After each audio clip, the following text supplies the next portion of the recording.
Welcome to our channel. Today we how to authorize Twilio for SMS marketing workflows. Quick tutorial step by step clearly.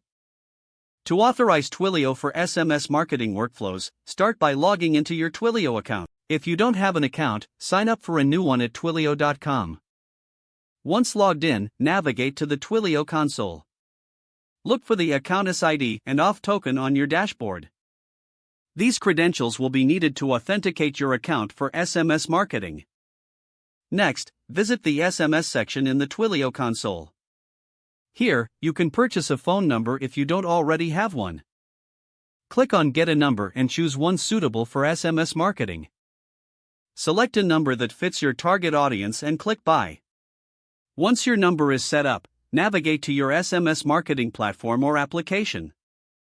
In the Settings or Integration section, look for Twilio or SMS settings.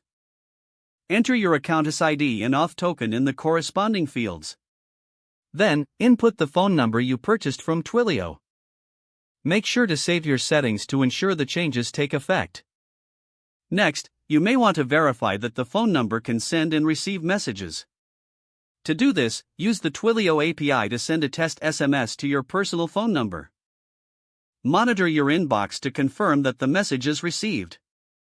If successful, your Twilio setup is now ready for SMS marketing workflows.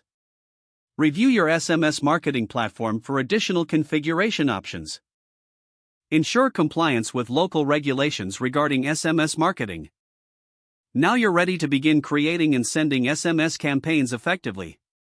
If the page does not load, refresh the browser or try again in a private or incognito window. Make sure you are using the correct email address, then retype it carefully to avoid small typos. If your password is not accepted, use the reset option and create a new strong password you can remember. Check your spam folder for verification or security emails, then complete any requested confirmation steps. Enable two-factor authentication if available to improve account security and reduce unauthorized access risk.